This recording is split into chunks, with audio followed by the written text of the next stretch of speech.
Bismillahirrahmanirrahim. Assalamu alaikum viewers. I'm your host S.M. Hali, presenting another edition of Defense and Diplomacy. The need of the hour is that Pakistan needs more friends than enemies, and it is a prudent policy to look east and at our immediate neighbors as well as the ones a little beyond. In the line of this, the recent presidential visit to formerly Burma, now known as Myanmar, is a prudent step. But to discuss this, we have in our studio today a former ambassador who has served at Myanmar. Welcome, Mr. Javed Hafiz. And we have with us Major Raja Mujtaba, who is a renowned defense analyst. Sir, for the sake of our viewers, could you give us a little bit of the background of the location and the importance of Myanmar? Well, thank you very much. Myanmar is located between Bangladesh and Thailand, and it also is bordered by India and China, with Bay of Bengal to the south. It has a total area of 6,76,000,000, 0.76 million kilometers, which is roughly 2/3 of Pakistani area. The total population is 56 million, of which about 3 million are Muslims. So it's a very strategic location and an important country. It used to be our geographical neighbor till 1971. But even today, it is not very far from Pakistan, and the relationship between the two countries has been very friendly. And there's a lot of similarity with Pakistan, especially the struggle between democratic forces and the military junta. Yes, indeed, there is a lot of similarities because Myanmar, in fact, it got independence in 1948, 1 year after us. And it has been under military rule for 50 years. And it is now opening up, it is coming out, and there is a process of reconciliation between democratic forces represented by Aung San Suu Kyi and the government led by President Aung San. Who's also a former military general. Yes, he's a retired general. He's a retired general, Sultan, I'm sorry. But he has come to power through elections in 2010. So in that way, you cannot call him a military leader. And Aung San Suu Kyi and his government are now trying to reconcile. Suu Kyi and her NLD, National League for Democracy, have agreed to contest by-elections in April this year. So we will have a process of reconciliation, which we've also seen in Pakistan. Indeed, there is a lot of similarity. Right. So, Major Raja Mujtaba, how do you see the presidential visit, especially when he also not only called upon Aung San Suu Kyi, but also presented her with the Benazir Bhutto Award for Democracy? You see, this has been I would say a very wise step and a desired step. One visiting a country must not only deal with the people or the parties in power, we must also look at the parties which are not in power, because then that gives you broader dimension in people-to-people contact and things like that. And in that way, you can, every party will own you as a friendly country to their country. If you only cultivate one party and don't establish links with the other parties, then you are sidelined only till the extent that party remains in power. So this has been a very essential visit, a timely visit, because now we need to open up more and more, and we must expand our trade. At the moment, the trade that we have with Myanmar is only about $24 million, which is peanuts. Which is not even peanuts, you know. So, and there is a potential lot, and Myanmar, the main thing is that although its exports are very small in the volume, in dollar volume, they export about 8 billion but their imports are about 4 billion. So it's a trade surplus country on that account, although it is a very, very small volume, but still. And Pakistan has got a lot of things to export to that country, and a lot of things, especially we can import a lot of timber from there and things like that, And we're talking about Aung San Suu Kyi. If you recall, sir, recently Hillary Clinton also visited Myanmar, and she made it a point to call upon her, especially because the current president has made overtures towards restoring democratic practices. So how do you rate this particular meeting between our president, because I believe he's the first president to have ever called on the leader? Yes, Foreign Secretary Hillary Clinton, her tour of Myanmar last December, just about 2 months ago, was in fact an important signal that the country was opening up. It became a member of ASEAN in 1997. I was there. It started opening up then, but then it remained under the military rule till very recently. Now it is coming out of the military rule, and Foreign Secretary Hillary Clinton's visit was a clear indication that West was now ready to engage with Burma, because till recently Burma was a closed country, particularly for Europe and for the United States. And it was suffering sanctions too from the US and the West. It was suffering sanctions. They had, when I was there, the embassy was at the CDA level. There was no ambassador, and the relationship was tense. It remained tense. Some of the sanctions are still there, but now they are opening up. European Union recently relaxed those sanctions, and as you said, President Zardari was the first president ever to visit this great lady, who is an international icon. She's recognized internationally for her struggle for democracy. She struggled for a long time. She has remained under house arrest for over 20 years. She's a Nobel laureate, and there is a lot of similarity between Benazir Bhutto and Aung San Suu Kyi. In fact, the president said yesterday that she was a brave inspiration for the entire world. But a very important aspect in this, sir, is that she is also likely to be the future leader of Myanmar, to be at the reign.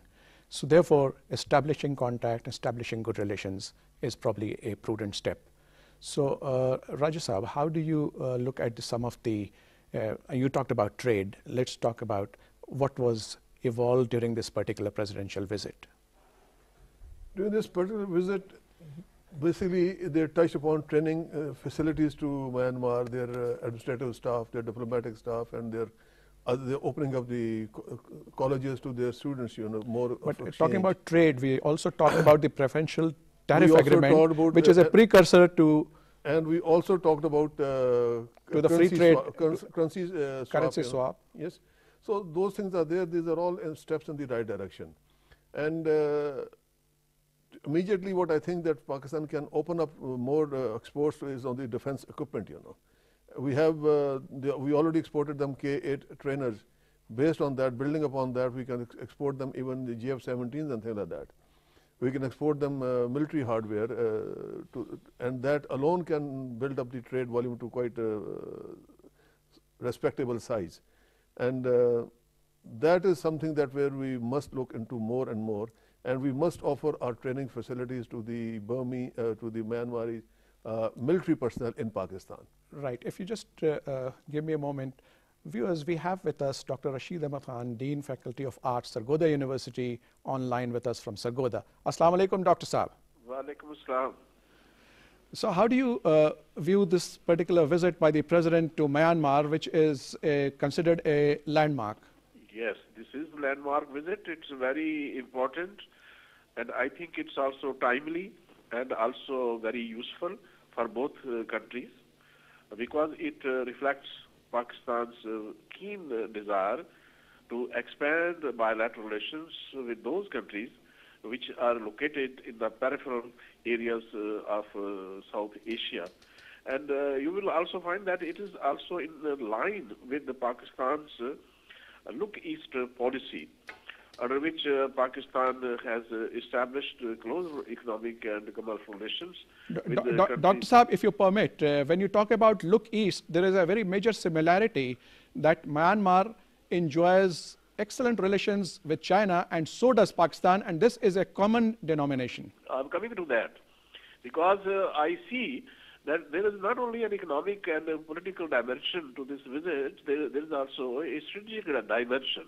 Because you will agree with me that just as Pakistan occupies strategically a very important position in the northern part of the Indian Ocean, Myanmar overlooks Malacca states, which connects the Indian Ocean with Southeast Asia, and through which thousands of ships and oil tankers pass, carrying goods and oil from the Middle East and the Persian Gulf. This is very important dimension of this visit. And secondly, as you have also mentioned, that it's not only China, but other countries are also very keen in establishing relations with Myanmar due to its strategic location, like Japan, like even the United States and India. So Pakistan, by moving closer to Myanmar, in fact, is complementing the strategic plan under which Pakistan and China are connected. So it completes the strategic plan for the defense and security of the Indian Ocean. So this is why I perceive this visit a very important visit. And there are also other dimensions, like economic dimensions. And although the bilateral trade between the two countries is very small, it's less than $25 million a year. But that is not important, because Myanmar is not only important for sea traffic between the Indian Ocean and Southeast Asia, it also sits at a juncture of a railroad network that is being developed to connect Southeast Asia with South Asia, then from South Asia to West Asia, Central Asia, and up to Europe. So this is, I think, an initial step in the direction of connecting, promoting regional connectivity. So, Dr. Saab, thank you so much for your inputs. I would like to say goodbye to you and hope to see you in our program sometime in our own studio here, inshallah. Allah Hafiz.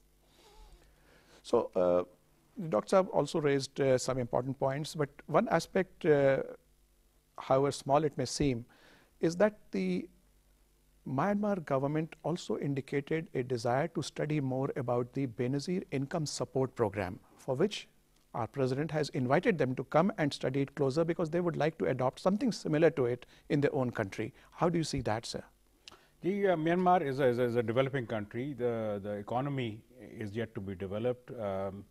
Again, there are a lot of similarities. The main sector of the economy is agriculture. There is a lot of poverty in the rural side, and their desire to emulate the Benazir Income Support Program, I think, is timely, and they can certainly learn from Pakistan. I would like to introduce another important aspect of the visit, that is people-to-people contact. In fact, the president has gone there with his family, and over there, the most important thing is that we in Pakistan are sitting over a treya, which is the Gandhara civilization, and Myanmar is Buddhist majority country, and if we open up this treya to those countries with Buddhist populations, I think there can be a lot of traffic, there can be a lot of people-to-people contact, tourism that can develop between the two countries. I think you've touched upon a very important point, and we need to delve upon it further. Major Saab, I would like to excuse me, take up the aspect of the Prime Minister's visit to Davos for the World Economic Forum. How do you look at it? It is at a very important and critical juncture of our history. It is, and the Davos itself is facing a lot of challenges right now, because the people who have gathered there from around the world, they are challenging the capitalistic system, They have declared that this system has failed and we need to replace it with something better. which is more people friendly and which can address the issues of the people more and more. The trade unions that have come there, the global trade unions, even they are not happy with the present scenario that is going on. And at this critical time when the Prime Minister visits there, and if he can play his cards well, I think he can score a lot of points there. And in that we can attract the attention of the investors towards Pakistan, because that is more important to us than anything else. In fact, the Prime Minister is hosting a lunch for the business magnates over there, and this is likely to yield very positive results. Yes, it should, and that should be main focus of going to such meetings in the global sector, you know. Because once we attract the investors, and now with the passage of time, the climate at home in Pakistan is also improving. The terrorism has gone down considerably, although sporadic things do happen here and there. But it is not to that extent now, because now Pakistan is also talking that we must resume the international cricket within Pakistan. So these are all indicators that we are stabilizing that, and we are coming out of the past and we are moving into future. And we must look into future that way. And one thing that I would like to mention about Myanmar here before we go to this thing, that in 2014, Myanmar is going to have the presidency of the ASEAN. So that is another important factor that through which Pakistan can benefit into that regional group of ASEAN, you know. And in that, Myanmar can again play a very, very important role. And going into the little past, in 1971, Myanmar was very, very cooperative to us. They provided us the escape route. A lot of our people from East Pakistan, they via Akyab, they came to Pakistan. Indeed, we owe them that. Coming back to Davos, the main event is going to be the discussion program on development imperatives for 2012, and our Prime Minister is likely to participate in that. What do you think will be the outcome, sir? Well, as Major Mujtaba said rightly, the world today is facing a lot of economic problems. We have problems in Europe, we have problems in Latin America. In fact, the US economy itself is not doing very well at the moment.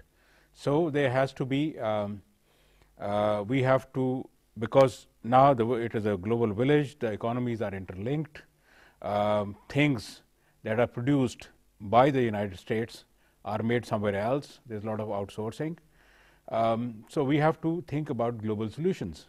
And our Prime Minister, Pakistan is a major player, should discuss with the international leaders, and there will be about 100 of them. He'll have the opportunity to meet them. In fact, he's already scheduled to meet a lot of them on the sidelines, and this is going to be a very important platform for them to meet. Yes. So it will be a good opportunity to discuss the international economic problems and the way forward, how to come out of these problems. If there is certain lacuna, if there are certain shortcomings in the international capitalist system, how to improve those without letting the rate of growth come down. That is the major challenge of 2012. Right. So, Major Raja Mujtaba, how do you look at the opportunity which the Prime Minister will have once he hosts the lunch for the businessmen over there? I see it very positively. I see it very, very positively.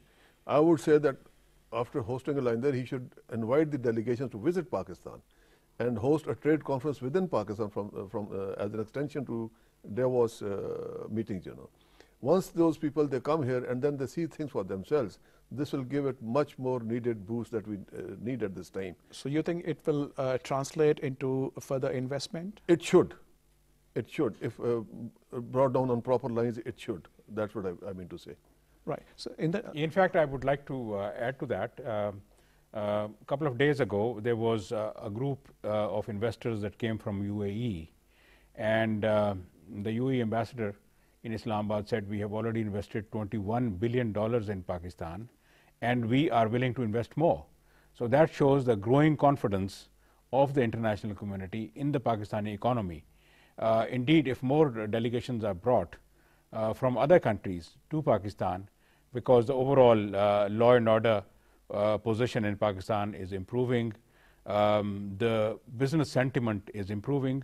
So this is a good time to bring those delegations to Pakistan, invite them over here, and let them see because we need foreign investment badly. We need to create 3 million jobs every year, because that is the number of people that join our labor force every year.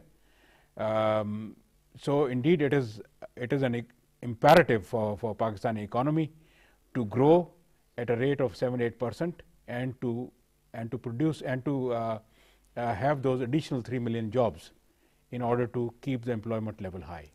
Right. And when you talk about inviting the businessmen over here and letting them see and get a first-hand hands-on knowledge about what Pakistan offers as a potential.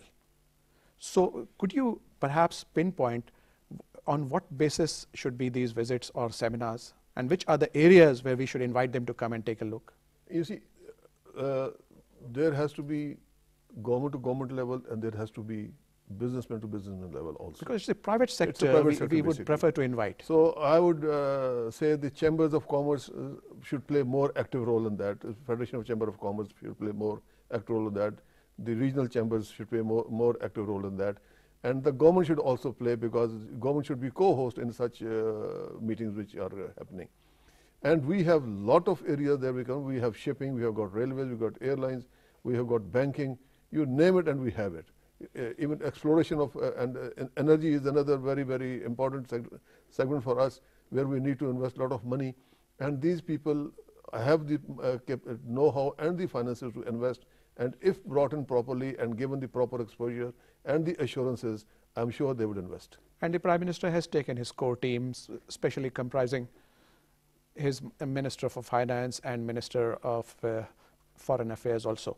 So with that, sir, we come to the end of this program. And viewers, we discussed, first of all, the relationship between Myanmar and Pakistan, especially in light of the visit of the President of Pakistan, and the important discussions he held over there, especially in the realm of trade and enhancing bilateral relations. Also on the sidelines, his personal family was with him, and they also offered Fatiha on the mazar of Bahadur Shah Zafar, the last Mughal emperor, who unfortunately is buried in Rangoon. We talked about Davos and the Prime Minister visit and how opportune it is and the likely positive fallout that will be from it. So I would like to thank you, Ambassador Javed Hafiz, for your kind comments, and Major Raja Mujtaba for your cogent remarks. Viewers, we hope to see you next week, inshallah. Keep watching. Allah Hafiz.